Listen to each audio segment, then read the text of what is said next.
Bismillahirrahmanirrahim. At kabilang sa kabutihan ng pagbabasa ng Kabanata Al-Fatiha ay papuri at panalangin.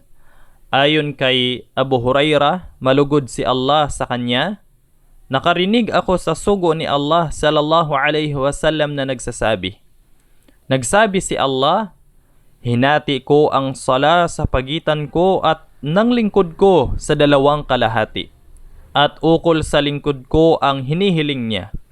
Kaya kapag nagsabi ang lingkod, Alhamdulillahi Rabbil Alamin, magsasabi si Allah, nagpuri sa akin ang lingkod ko. Kapag nagsabi ito, Ar-Rahmanir Rahim, magsasabi si Allah, nagbunyi sa akin ang lingkod ko.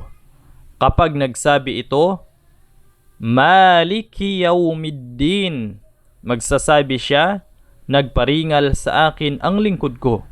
Nagsabi pa siya minsan, nagpaubaya sa akin ang lingkod ko.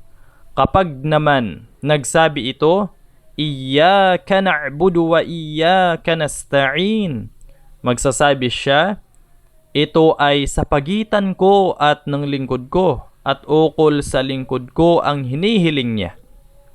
Kapag naman nagsabi ito, Ihdinas siratal mustaqim, siratal ladhina an'amta alayhim, ghayril maghdubi alayhim waladdallin.